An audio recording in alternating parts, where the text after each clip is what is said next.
Welcome to Everything Life Coaching. I'm John Kim. And I'm Noelle Cordeaux. We are the founders of Lumia. And we're super passionate about all things coaching, and we want to share what we've learned from over a decade of coaching and training thousands of life coaches. Let's dive into the science and magic of coaching. This is the New Year episode, and in this episode, we're going to talk about the new call for wellness interventions. Yes. Good morning. Hello. Hello. I didn't want to say policy because I don't know. It's so boring to me. Well, you know what? Let's unpack that because policy is actually exciting. Okay. The reframe. A reframe. You don't sound convinced, but I'm going to convince you.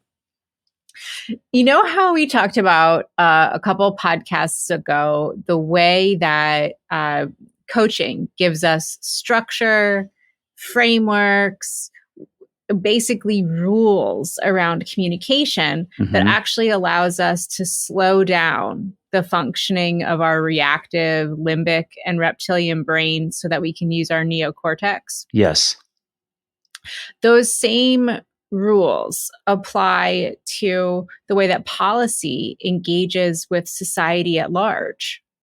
And so if we're thinking about coaching being a discipline that gives us bumpers on the bowling lanes of communication, policy is what gives us bumpers on the bowling lanes of how society operates. So policy also controls, I guess it depends on the individual, but controls how we're activated or not. It very much does. Right. And in this particular conversation, policy takes a look at where we place our intention, where we place our priorities, and from the perspective of looking at wellness as a market sector, as a sector in and of itself that has a lot of different aspects of reach globally. What we're really talking about is centering wellness in a way that makes it accessible for all humans. Yeah. So usually the New Year's resolution is a focus on ourselves and, our own immediate wish list. But today we're going to kind of pull back and look at resolutions globally. Yes, absolutely. And how coaching can help. Yep. And where coaching fits into this, because we're seeing something truly revolutionary take place right now. The Global Wellness Summit in 2022, before the new year, put forth a call for wellness policy, taking a multidisciplinary approach to looking at, how wellness is thought of and distributed globally. And the reason that there's been this shift in looking at global policy is because all of the research, all of the data, everything that we've learned, especially coming out of the pandemic, is that if as a global society, we need to, this is not a wish list, we need to adopt preventative approaches to lifestyle and environment if we are going to address the mounting crises of our time, because the world is getting sicker, our environment is dying, and everything's getting more expensive. So when you say lifestyle and environment, what do you mean by that?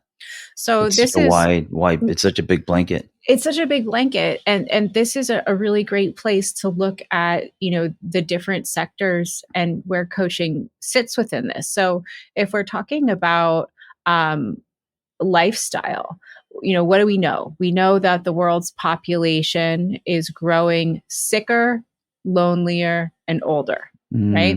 So that's one of the issues. That's one of the macro forces that is making wellness policy important. Thinking about the role of a coach. How could an individual coach working at a community level or an organizational level have an impact with a population that's growing sicker, older, and lonelier? So many ways. Right? You mean as far as like how to help? Yeah. Yeah. I would say everything from group work to individual sessions to programs to I mean, on and on. I mean, basically how coaches work today, and that work is always changing and growing, and every day there's a new way that I learn about how a coach is helping other people. Oh, 100%. So that would fall into the sector of looking at mounting health crises, and that's one individual level. So there's a lot of coaches who work in the arena of elder care, Mm, multi-generational households, taking a look at, if we're thinking about something really simple like Martin Seligman's framework around flourishing called PERMA. One of the aspects of PERMA is helping people connect to others in a really healthy and satisfying way. And so if you're one coach out there in the world, and that is your particular niche, helping people make friends and build community as adults, wow, what an impact that you can have on an individual level and at a community level, right? yeah, and also real quick for those who don't know, PERMA is an acronym, correct? Yes. And what does it stand for, real quick? I know we've done episodes on this.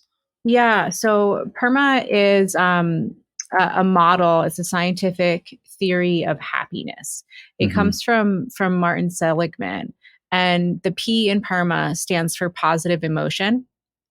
The E stands for engagement. The R stands for positive relationships. M is meaning, and A is accomplishments. Mm, So that's one model, that's one framework. And, something that I think is important to understand about um, policy is that the reason that this is coming up now is because coming out of the pandemic, wellness both took a nosedive where folks were slashing services that they were using. And mhm. then it also boomed where there was this incredible wave that was being caught in terms of people saying, wow, I really need to think about my health. Right. I really need to think about my community and my interpersonal resources, because guess what? My job isn't going to save me. And I really need to think about the way that I live on this planet, because this planet might not sustain me. And so the shift in policy is moving from something that was once considered a consumer good to something that is important for all of us to adopt and shift the understanding of wellness from a consumer trend to a policy imperative where governments, businesses, communities, and individuals are all focused on getting people access to this kind of stuff, like the PERMA framework that centers meaning, connection, achievement, relationships, positive emotions. All of that can impact the way our society functions at both a micro and a macro level. Yeah, it seems like the pandemic, one of the gifts of the pandemic is it's given us an awakening. It has What's given important, us an how we awakening. yeah. So let's take another aspect of our world that's driving this shift. Um, it is simply true that health systems globally are failing to keep up while the economic burden of staying healthy is getting more and more expensive. What have you seen? What's been your experience with this? I mean, I think everything from, people's workspaces, so not only what they do, but how they wanna be treated in their jobs and their careers, Mhm. seeing a lot of that coming up, uh, as everything gets more expensive, what we want to invest in, what we wanna put our money toward. You just said that, it's becoming less about a consumer market, which Mhm. I think, I think it is people are, I think, less interested in things and more interested in experiences. That's also happening. Absolutely. Mhm, Absolutely. So if we're looking at, what currently exists, we have the medical model. That's public health, public policy. It focuses on treatment. mhm, It's driven by pathology, which is basically what's wrong with you, which is an okay thing. I'm not saying that this is a bad thing. If there's something wrong with you, it's a good idea to find out what it is. There's dedicated government funding to it. There's a lot of chronic disease focus, obesity, COVID, cancer, all of the other stuff that's coming down the pike these days. And what's missing is a mandate or resources to address what you're talking about, the experiential aspect of things, Mhm. which is lifestyle and environmental. Yeah. So from there, if we then move into what wellness and really specifically coaching can do, is wellness based policy has two components: our actual well being and our happiness levels, the way that we feel.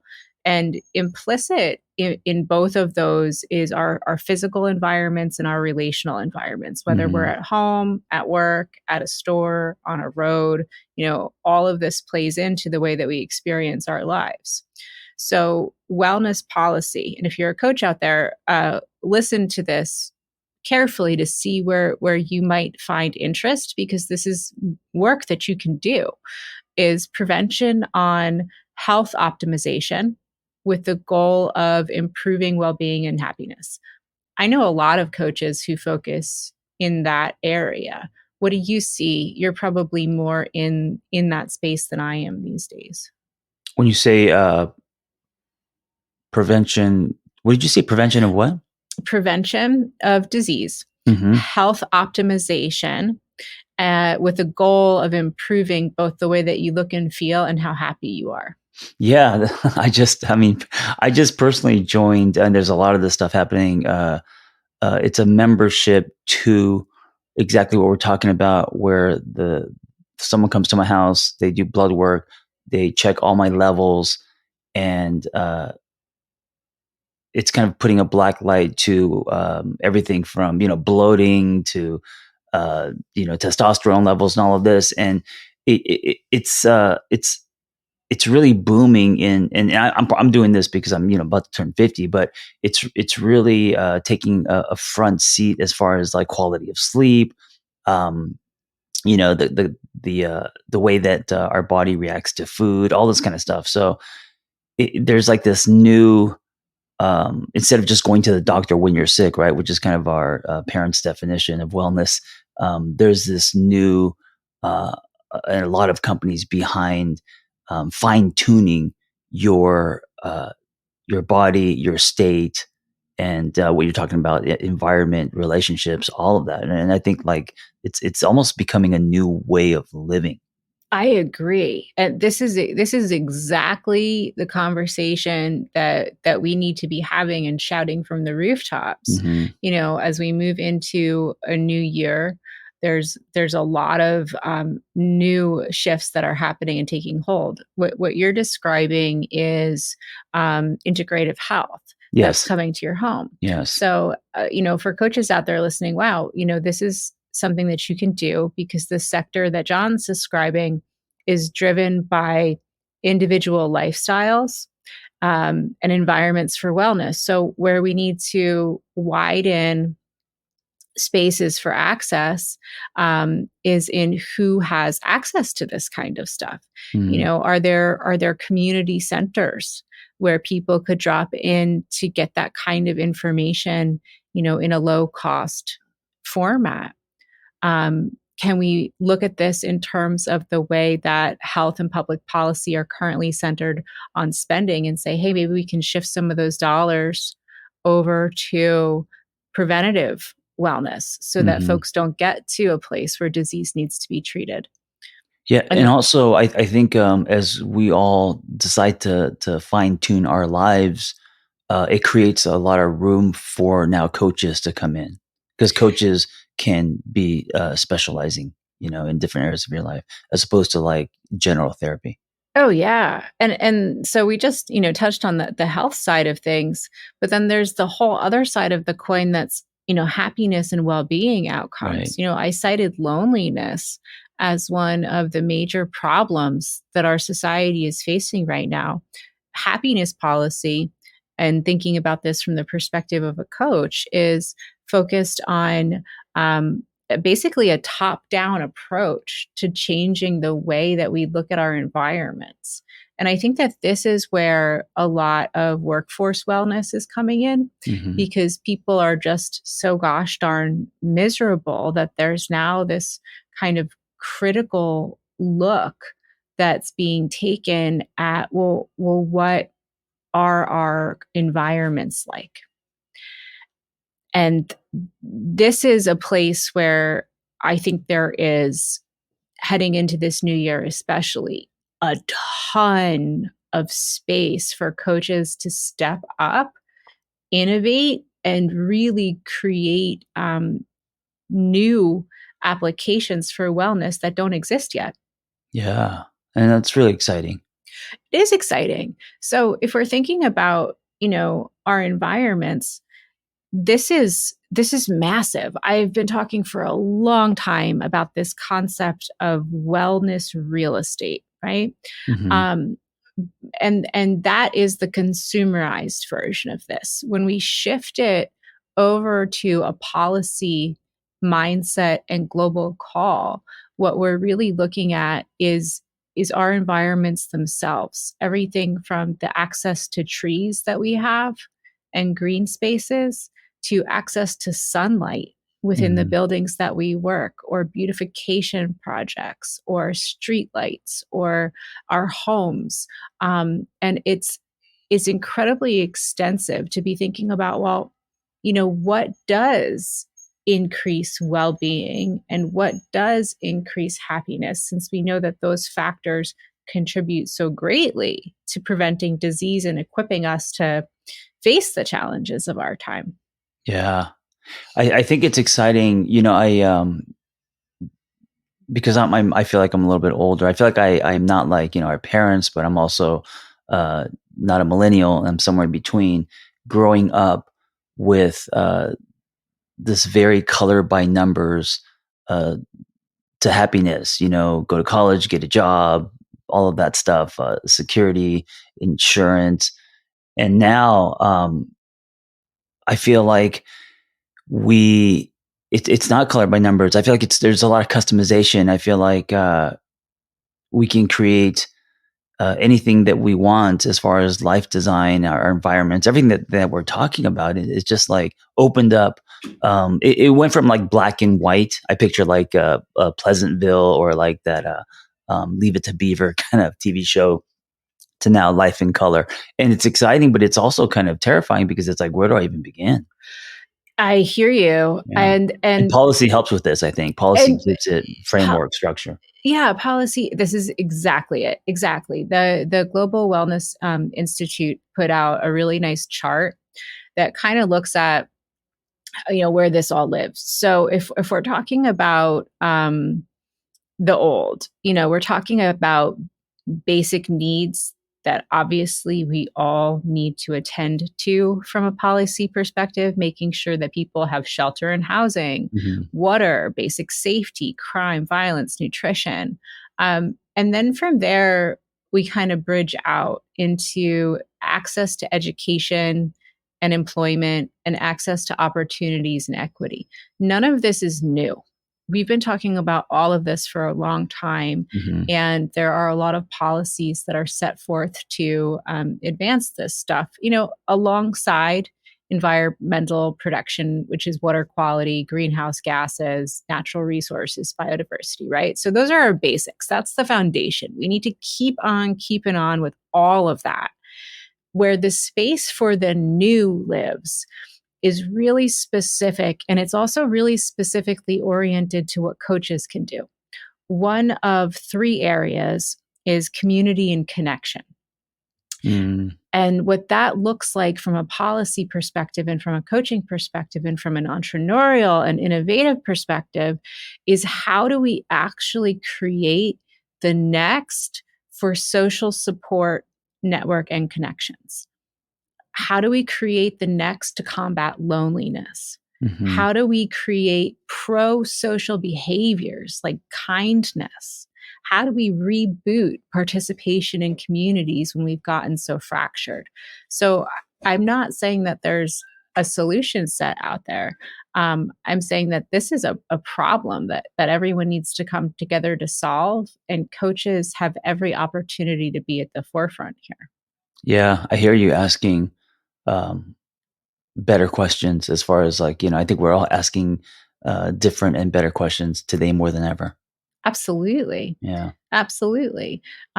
So, knowing the change that we need to lead, let's play a little bit. Where do you think that we can go? What do you see? I mean, you and I have been in this space, and we've both just like done really innovative things around community building, health, safety, just in the decade that we've been at it. What do you see that's really worked, and what do you want to double down on? Yeah. So community connection, I think, are huge now. It's interesting because with social media and with the internet, there's more opportunities for that, but at the same time, there's a disconnect because we're on our phones more in front of screens. So um, I think what's gonna happen is we're gonna be more, I think, micro communities. Hmm. So whether that's in person or it's online, creating your own huddle, creating friendships, creating groups that hang on similar passions. I think a lot of that is happening. So instead of jumping into this massive community, I think customized and micro communities are going to be meaningful and potent in your life. Absolutely. I 100% agree with you. Um, there's another chart that the Global Wellness Summit gives us, and it talks about the different layers of impact. And I think that where I see the most room for innovation is at the micro level, which Hmm. is individual practices and behaviors, and the meso layer, which is our immediate living environments and communities. And the reason that I think that there's a lot of work to do at the micro level is this idea of pro-social behaviors. Mm, Kindness yeah. is a primary example that if there were, widespread policy, um, which is basically many voices saying the same thing. Let's be real. Policy is all about education and awareness, talking about how we can turn our own dial towards basic self awareness of the way that we show up and the way that we feel, so that we Yeah. can make decisions about whether or not we're experiencing our world the way we want to, or whether we're creating that experience for other people. And then that bleeds out into larger living environments, and communities. And that's where I see it's a link that I haven't fully been able to make consciously yet, because synthesis takes a long time sometimes. But I really genuinely feel that there is a connection between pro social behaviors and caring more for our environment. Hmm. Um, Even things like where I live in Philadelphia, there are a couple of neighbors that I see who, on the weekends, pick up trash. Mm, There's a group of people who goes and weeds the community garden, along the side of my street. And I'm so grateful every time that I see those people engaging in those behaviors. And so, if we're taking the time to really turn the dial inward towards cleaning up, proverbially, the forest of our interior that may have a natural, um, outward impact. yeah. It's almost like the micro is affects directly the macro. I think it does. I Yeah. think it does, because the true macro is society and economic factors. Hmm. Um, and so if you're thinking, okay, well, how do I do this on a level that actually makes this kind of stuff accessible to all? It's being a leader. It's being a role model. It's being the person to pick up trash in your neighborhood. It's being the Yeah. person to garden the community garden. It's being the person to ask your coworker, "Hey, are you doing okay? Is there Hmm. anything I can do to make your day better?" And each of those very small moments of impact will create this net that we can all rely on. Yeah, my biggest takeaway from this conversation is that we care about different things today. And I think by doing so, we are actually becoming more human. What a great message to take us into the new year. Yeah. Well, thank you for this conversation and not making the word policy boring. No, never. Yeah. All right, my friend. Well, happy New Year, everyone. Thank Happy you New for Year. listening. It's great to be with you as we trudge into 2023, and let's all hold hands and make it a little bit more joyful around here, eh? Yeah. Be well. Thanks for listening to Everything Life Coaching. If you're feeling the draw to become a coach, head to lumiacoaching.com/everything. Explore a new career that brings fulfillment, gives you a true sense of purpose, and a bold community to do it with. Lumia is ready to equip you with the tools, training, and community you will need to reach your goals. If you're ready to build a unique coaching business on your own terms while making an impact on the world at large, Lumia is the next bold step in your coaching journey. That's lumiacoaching.com/everything. And hey, if you're waiting for a sign, this is it.